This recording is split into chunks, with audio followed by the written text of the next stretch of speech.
Magister atau Pasca Sarjana Manajemen Pendidikan Islam dari Universitas Negeri Syekh Nurjati Cirebon.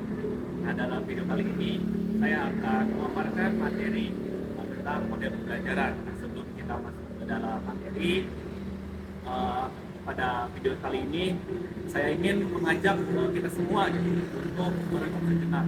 Seberapa sering kita membaca sebuah teks pelajaran ataupun teks buku dan ya teks apapun lah itu ya. Tetapi setelah itu justru lupa. Nah, setelah membaca, terus setelah itu kita tuh justru lupa apa sih isinya gitu. Atau mungkin kita merasa sudah membaca tetapi belum memahami yang kita baca itu apa, dan kita tidak bisa meningkatkan secara signifikan. Nah, masalah seperti ini tidak hanya dialami oleh siswa saja, tapi juga oleh mahasiswa, bahkan orang dewasa yang tersendiri. Nah, maka dari itu sangat penting bagi kita untuk memahami bahwa membaca bukan sekedar melihat huruf dan kata, melainkan sebuah proses aktif dalam menyerap informasi. Untuk membantu proses membaca yang lebih efektif dan mendalam, para ahli telah mengembangkan beberapa model pembelajaran berbasis strategi membaca aktif. Di antara itu salah satunya model pembelajaran SQ3R, SQ4R, dan SQ7R. Nah, dari ketiga model ini tuh memiliki satu tujuan utama, membantu membaca, memahami, mengingat, dan menggunakan informasi dari bacaan secara lebih optimal. Meskipun memiliki dasar yang sama, ketiganya itu mengalami perkembangan dari versi yang paling sederhana, yang lebih kompleks dan sistematis tentunya. Nah, pada pertemuan atau pada video kali ini kita akan atau saya akan membahas satu persatu model tersebut. Mulai dari apa itu SQ3R, bagaimana SQ4R, terus menambahkan elemen penting, hingga bagaimana SQ7R menjadi versi yang lebih lengkap dan aplikatif dalam proses pembelajaran model tadi. Mari kita langsung saja simak materi yang akan saya sampaikan.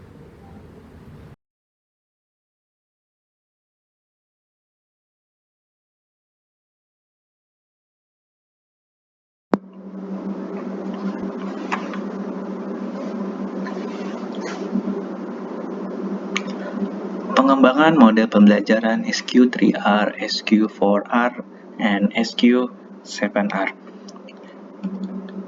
Pembelajaran yang efektif tidak hanya bergantung pada seberapa banyak informasi yang diperoleh, tetapi juga bagaimana informasi tersebut dipahami dan diingat dalam jangka panjang. Strategi membaca yang sistematis sangat diperlukan untuk memperbaiki pemahaman dan ingatan siswa mengenai materi yang dipelajari. Nah, pembelajaran yang efektif tidak hanya ditentukan oleh banyaknya informasi yang diperoleh, tetapi lebih pada sejauh mana informasi tersebut benar-benar dipahami dan diingat dalam jangka waktu yang panjang. Tentunya, untuk mencapai hal ini, diperlukan strategi membaca yang sistematis agar siswa dapat menyerap materi secara lebih mendalam, terstruktur, dan mudah diingat. Dengan membaca aktif seperti membuat ringkasan, mencatat poin penting, ataupun bertanya pada diri sendiri, si siswa dapat meningkatkan pemahaman dan memperkuat ingatan terhadap materi yang dipelajari. Kemampuan membaca dan memahami teks akademik merupakan keterampilan fundamental yang berkontribusi secara signifikan terhadap keberhasilan belajar siswa. Namun, banyak siswa menghadapi kesulitan dalam memahami materi bacaan secara mendalam yang berdampak terhadap minimnya pemahaman konsep serta kemampuan berpikir kritis. Kemampuan membaca dan memahami teks akademik tentunya adalah keterampilan dasar yang sangat penting bagi keberhasilan belajar siswa. Namun, banyak siswa masih belum kesulitan dalam memahami isi bacaan secara mendalam, sehingga mereka tidak mampu menangkap konsep penting yang dengan baik. Hal ini juga menghambat perkembangan kemampuan berpikir kritis salah satunya, karena pemahaman yang dangkal membuat siswa sulit menganalisis, mengevaluasi, atau mengaitkan informasi secara lebih luas. Latar belakang model pembelajaran, tentunya ada sejarah pengembangan, SQ3R atau SQ3R diperkenalkan oleh Francis P. Robinson pada tahun 1941 sebagai pendekatan sistematis bagi pembaca untuk menyusun informasi dan memperkuat daya ingat dengan teknik bertahap.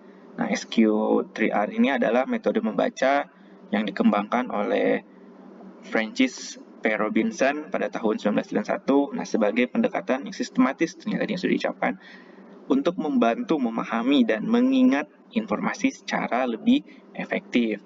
Nah, metode ini terdiri dari beberapa langkah. Yang pertama itu ada survei, meninjau, question, bertanya, read, membaca, recite, mengulang, dan review, meninjau kembali atau mengulas kembali.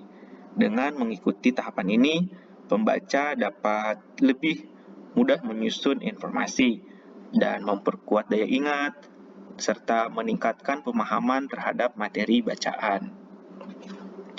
Seiring perkembangan ilmu pendidikan, model ini dikembangkan menjadi SQ4R dengan tambahan reflect, serta SQ7R dengan penambahan tahap respon dan record, yang semakin memperkuat keterlibatan membaca. Model ini berkembang tadi itu dari SQ3R menjadi SQ4R dengan tambahan ada reflect, terus selanjutnya muncul menjadi SQ7R dengan tambahan record dan respon yang bertujuan untuk memperkuat keterlibatan pembaca melalui tanggapan aktif terhadap teks dan pencatatan informasi penting. Perkembangan ini membuat proses membaca menjadi lebih interaktif, terus reflektif, serta bermakna. Manfaat penerapan.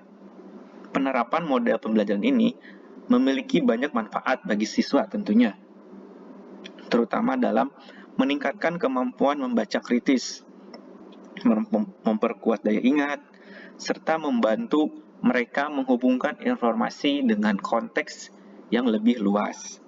Penerapan model pembelajaran ini memberikan banyak manfaat. Salah satunya tadi sudah dijelaskan, khususnya dalam menggabungkan kemampuan membaca kritis, memperkuat daya ingat, dan membantu mereka mengaitkan informasi yang diperoleh dengan konteks yang lebih luas, dengan proses belajar yang terstruktur dan bertahap. Siswa tidak hanya memahami isi bacaan secara mendalam, tetapi juga mampu berpikir reflektif dan analitis terhadap materi yang dipelajari. Banyak studi menunjukkan bahwa pendekatan ini berhasil meningkatkan pemahaman membaca dan motivasi belajar siswa, khususnya dalam pembelajaran yang memerlukan analisis mendalam, terutama pada mata pembelajaran yang menuntut kemampuan analisis mendalam. Nah, dengan langkah-langkah yang sistematis, siswa lebih mudah memecah informasi kompleks gitu ya, memahami makna teks secara kritis, serta lebih termotivasi untuk terlibat aktif dalam proses belajar. Pengertian model pembelajaran. Yang pertama itu ada SQ3R. Apa sih SQ3R itu? Nah, SQ3R itu metode membaca yang diciptakan oleh Profesor Francis P. Robinson pada tahun 1941 untuk mendukung studi dengan cara yang intensif dan rasional. Terdiri dari 5 langkah, ada survei, question, read, recite, dan review. Di survei itu meninjau secara umum isi bacaan, sedangkan question yaitu membuat pertanyaan berdasarkan judul atau subjudul. Read itu pasti tentunya dalam bahasa Indonesia artinya membaca ya. Membaca dengan tujuan menjawab pertanyaan. Terus ada recite, mengulang kembali informasi dengan kata-kata sendiri.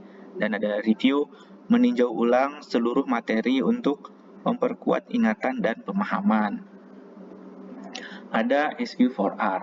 Nah, model membaca yang membantu siswa mengembangkan metakognitif dengan membaca bahan ajar secara teliti dan sistematis.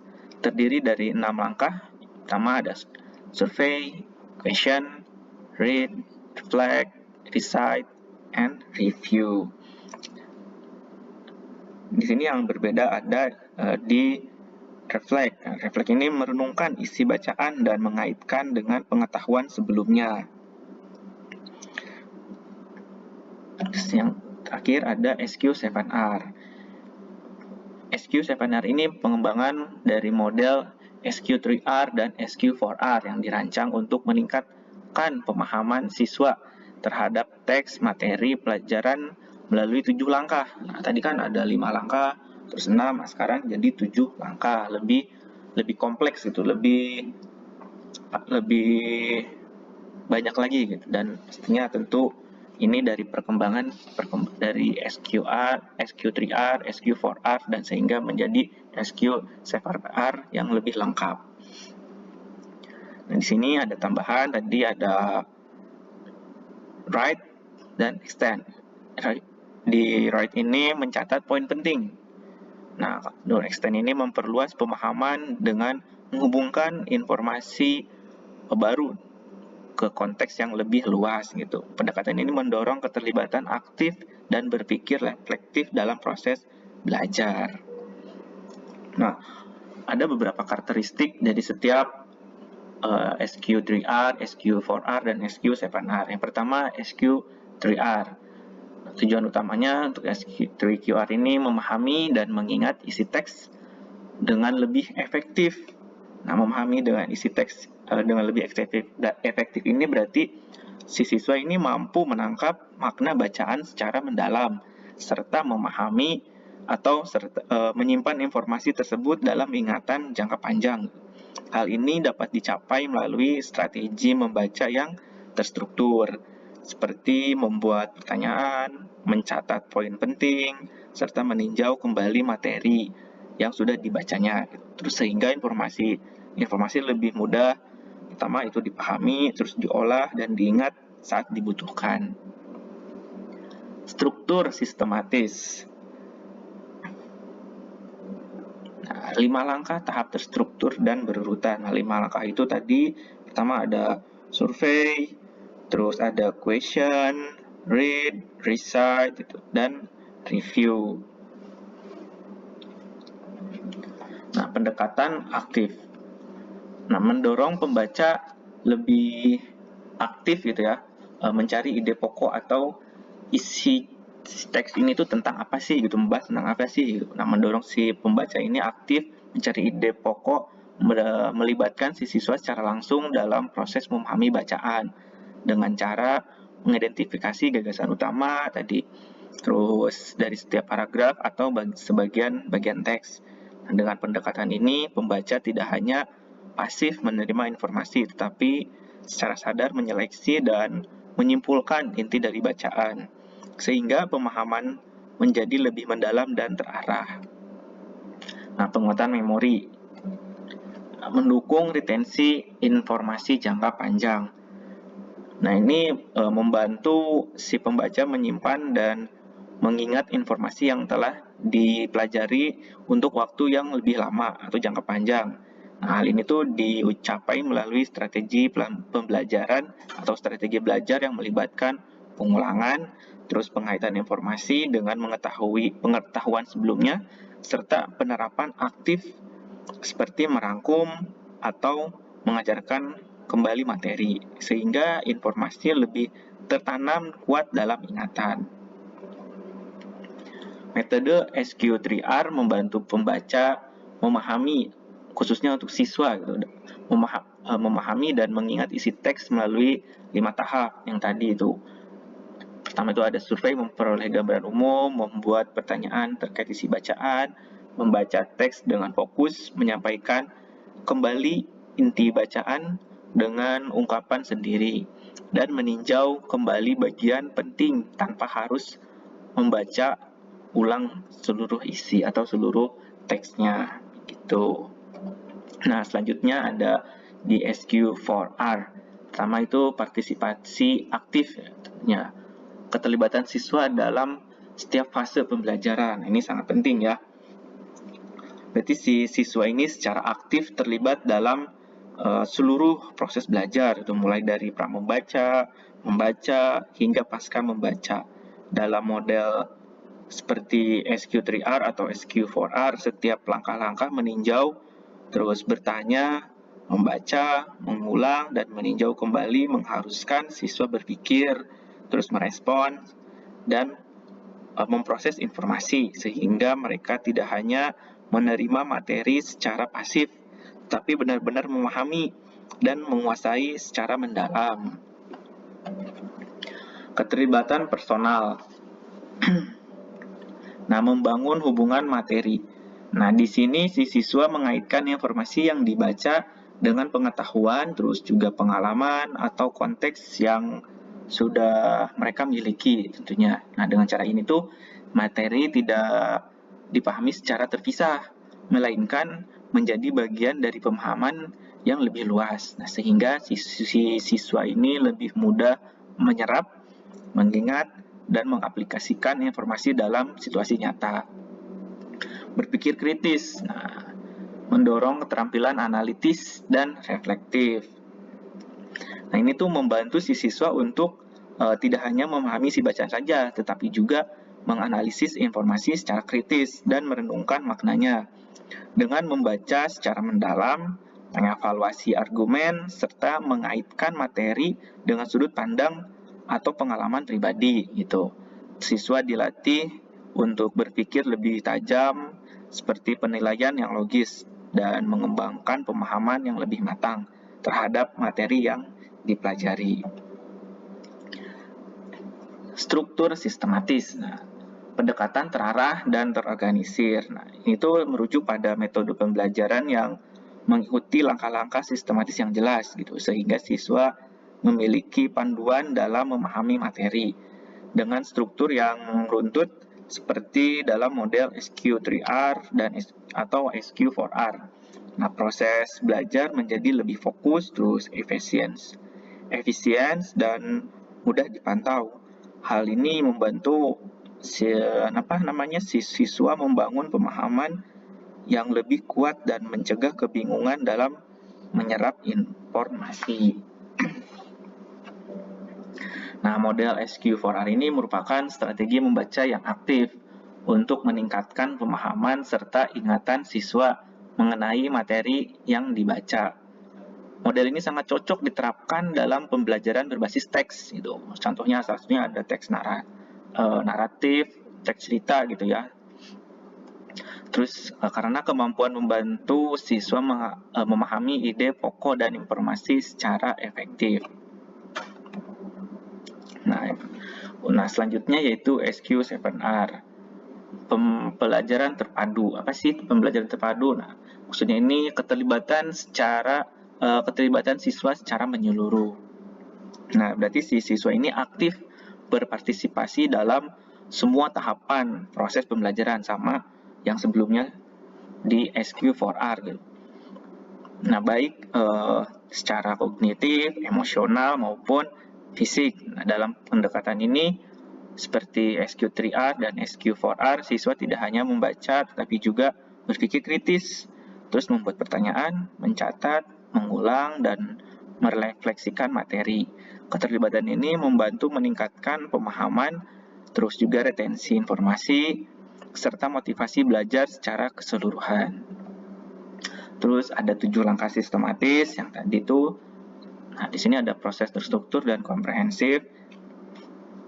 Nah, pada pendekatan pembelajaran yang disusun secara sistematis dan mencakup seluruh aspek penting dalam memahami materi, mengikuti tahapan-tahapan yang jelas seperti dalam metode SQ3R, SQ4R, atau SQ7R. Nah, si siswa ini dipandu untuk meninjau, membaca, terus juga menganalisis, mengulang, dan merefleksikan isi bacaan. Nah, pendekatan ini tentunya memastikan bahwa pembelajaran berlangsung menyeluruh terus juga mendalam, dan tidak melewatkan langkah penting dalam membangun pemahaman.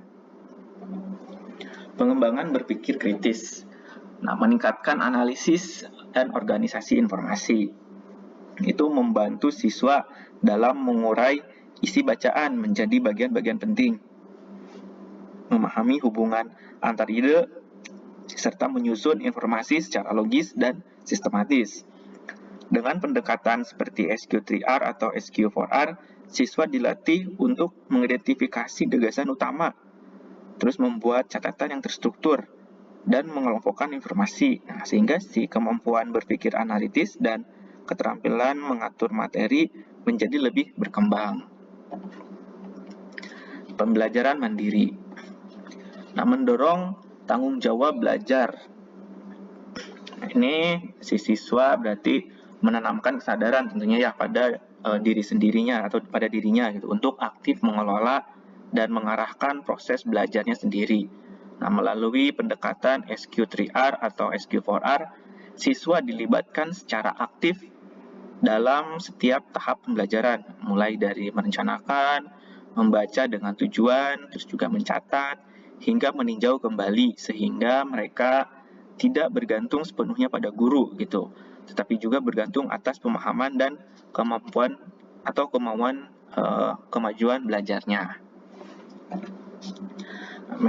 Model SQ7R tidak hanya membantu siswa memahami isi bacaan, tetapi juga mereka belajar secara mandiri dan berkelanjutan.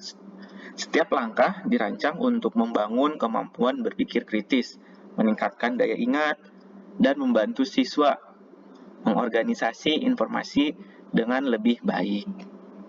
Nah, ini ada langkah-langkah model dari 3 model pembelajaran gitu. Yang pertama itu ada SQ3R. Tadi sudah dijelaskan sebelumnya, itu ada survei yang dimana memahami struktur buku dengan melihat sampul, indeks, daftar isi, abstrak, dan kesimpulan untuk mendapatkan gambaran umum tentang isi buku. Terus ada question. Nah, membuat pertanyaan-pertanyaan terkait teks atau isi dari buku tersebut atau teks yang sedang dipelajari tentunya untuk membantu memahami dan mengarahkan pikiran pada materi bacaan serta mengkritisi apa yang diungkapkan si penulis ini. Read.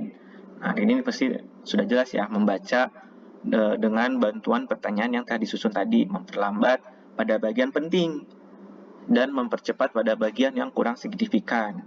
Jadi kalau memang itu menurutnya penting, itu harus dibaca dengan perlahan. Kalau itu tidak ada tidak terlalu penting, mungkin lebih dicepat aja. Nah, recite. Mencatat poin-poin penting dengan kata-kata sendiri setelah membaca satu bagian yang berguna untuk mengingat informasi yang telah dibaca. Nah, ini mencatat poin penting dan ditambahkan atau dengan menggunakan kata-kata sendiri gitu, tanpa merubah si isi tersebut. Review. Nah, review ini mengkaji ulang poin-poin penting tadi untuk memperkuat ingatan, terus memperjelas pengertian, dan serta mendapatkan gambaran keseluruhan si isi buku atau isi teks yang sudah dibaca. Nah, untuk SQ4R dan SQ7R ini tidak jauh ya langkah-langkahnya. Itu untuk SQ4R, langkah-langkahnya itu tadi ada question. Pertama itu ada survei, question, read, reflect, recite, dan review. Nah, perbedaannya hanya kalau di sini hanya penambahan reflect setelah read. Nah, kalau untuk SQ7R itu ada question, survey, question, read, record, atau recite, terus review, refine, reflect. Nah, perbedaannya itu penambahan tahapan ada 3, tadi record, refine, atau extend, dan reflect. Nah, model SQ4R menambahkan tahap reflect, yaitu kegiatan menyajikan contoh dari teks bacaan dan membayangkan konteks nyata gitu yang berkaitan setelah tahap read. Sedangkan SQ7R menambahkan tahap record, mencatat poin penting, terus refine, memperbaiki pemahaman, dan reflect, merefleksikan materi dan aplikasinya. Nah, penambahan tahapan ini bertujuan untuk memperdalam pemahaman siswa tentunya ya terhadap materi, mengkaitkan dengan konteks nyata, serta mendorong pembelajaran yang lebih bermakna dan berkelanjutan. Nah, itulah sedikit penjelasan mengenai model pembelajaran SQR, SQR, dan SQ7A. Serta tadi sudah disampaikan langkah-langkah dari setiap modelnya. Selanjutnya, saya punya video menarik, yaitu ilustrasi dari langkah-langkah model pembelajaran dari model pembelajaran ini, agar lebih mudah dipahami tentunya. Oke, selamat pagi semuanya. Pagi. Oke, kita kembali lagi ke kelas kita. Sebelumnya udah bawa ya bukunya ya? Oh, belum ya? Masih? Oke, langsung aja. Silahkan buka halaman 17. Oke, sudah? Sudah. Oke, di sana ada teks dialog. Silahkan kalian pelajari dari awal sampai akhir. Silahkan dibaca tentang materi tersebut. Paham? Paham. Oke. Oke, sudah kalian pelajari? Sudah. Oke, selanjutnya silahkan membuat pertanyaan berdasarkan teks tersebut atau dialog tersebut. Oke, paham? Paham. Oke, silahkan. Oh, membuat 5 pertanyaan. Ya. Baik Pak. Baik. Oke, udah. Sudah dibuat pertanyaan? Sudah. Oke, setelah selesai kalian membuat pertanyaan dari teks yang kalian baca tadi atau dialog yang kalian baca, silahkan kalian baca ulang dari teks tersebut atau dari dialog tersebut dan cari jawaban yang telah kalian dari pertanyaan yang telah kalian buat. Baik. Oke, paham? Paham. Oke, silakan. Udah.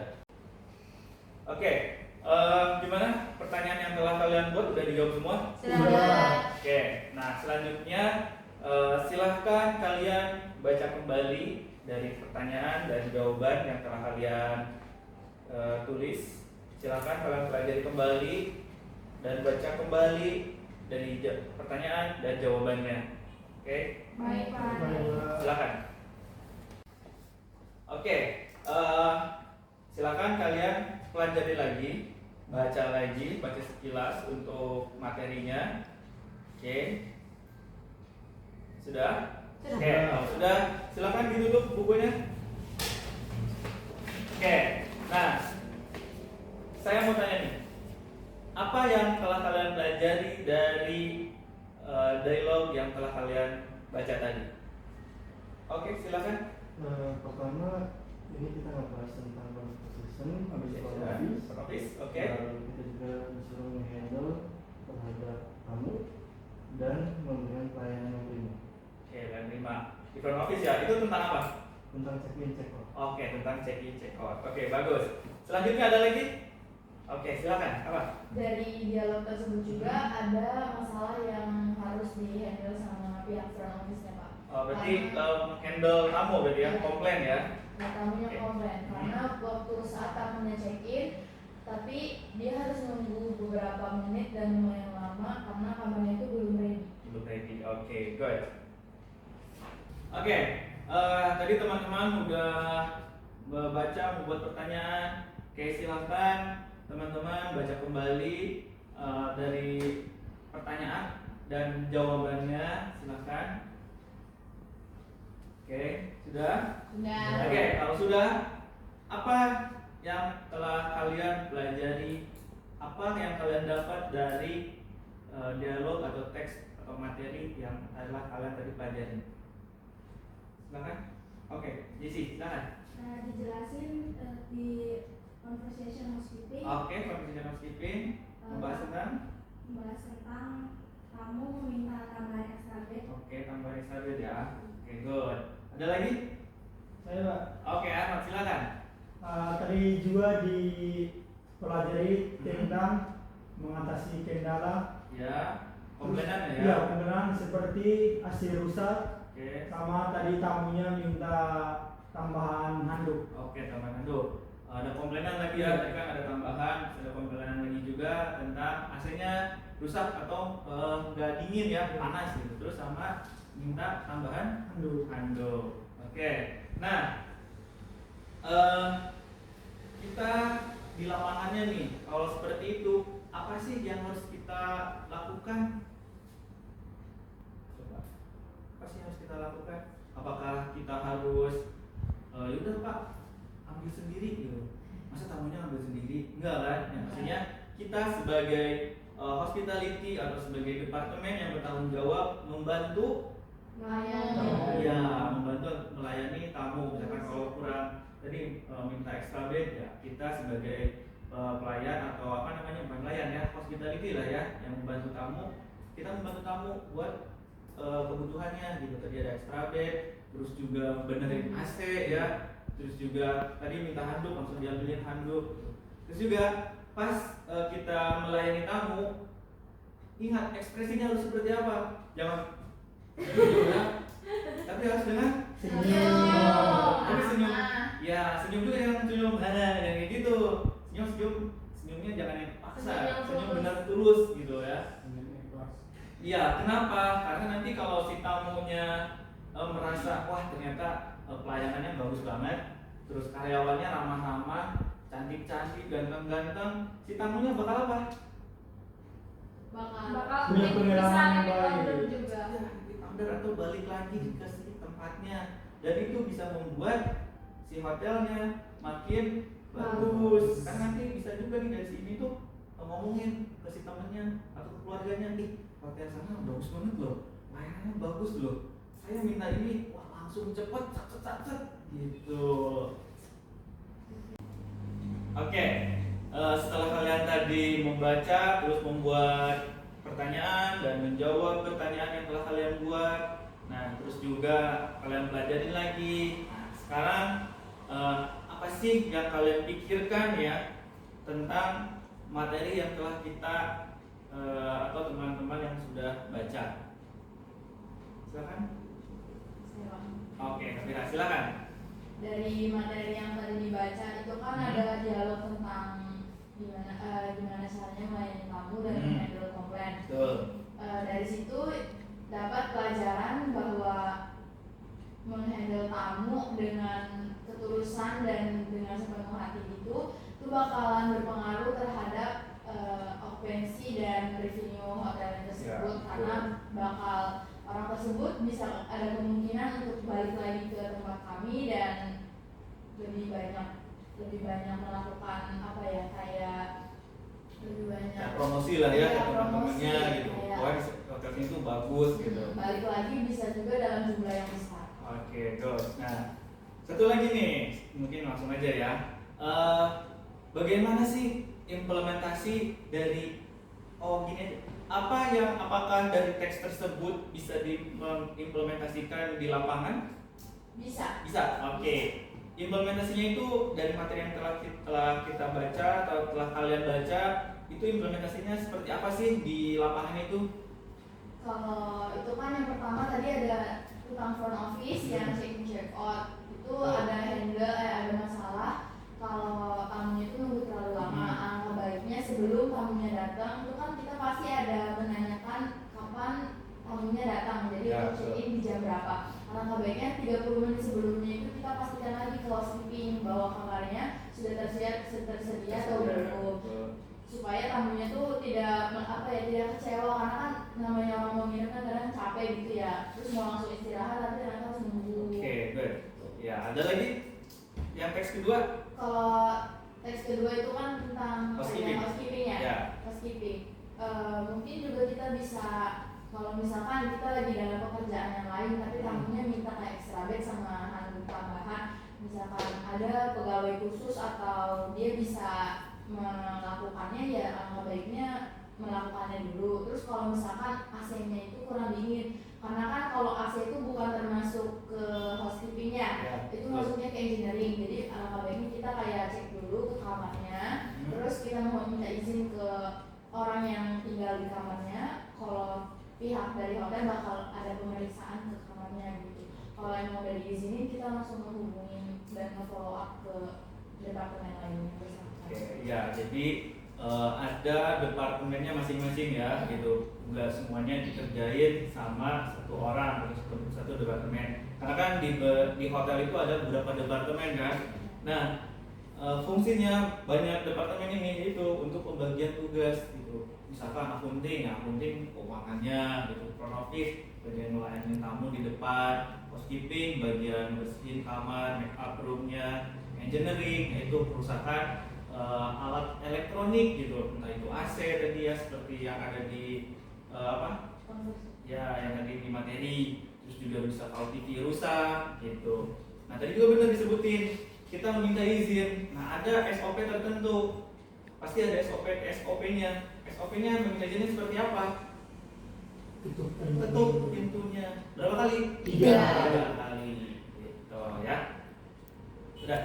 Kesimpulan pada materi kali ini yaitu model pembelajaran SQ3R, SQ4R, dan SQ7R berkembang dari metode awal. Pertama itu SQ3R yang diperkenalkan oleh Francis P. Robinson atau Profesor Francis P. Robinson pada tahun 1941 dengan penambahan tahapan yang semakin memperkuat keterlibatan aktif siswa dan semakin lebih kompleks tentunya. Ketiga model terbukti mampu meningkatkan kemampuan metakognitif siswa, membantu membaca teks akademik secara mendalam, serta menggabungkan informasi yang baru dengan pengetahuan sebelumnya. Ini mendorong pembelajaran mandiri yang berkelanjutan tentunya, relevan dengan tuntutan era modern yang mengedepankan keterampilan dan analitik serta kritis serta potensial untuk diadaptasi dalam platform digital, tentunya mengikuti perkembangan zaman. Pentingnya bagi pendidik untuk memahami, menerapkan, dan meneruskan meneliti dan terus meneliti keefektifan model ini demi meningkatkan kualitas pembelajaran serta hasil belajar siswa di berbagai tingkat pendidikan. Dengan demikian, tingginya tuntutan keterampilan berpikir kritis, model pembelajaran berbasis SQ3R, SQ4R, dan SQ7R menjadi semakin relevan. Sekian video kali ini yang membahas tentang materi model pembelajaran SQ3R, SQ4R, dan SQ7R. Untuk kekurangan dari materi yang telah saya sampaikan, silahkan untuk bisa komen di bawah ini. Nanti ada di komentar. Sekian, Assalamualaikum warahmatullahi wabarakatuh.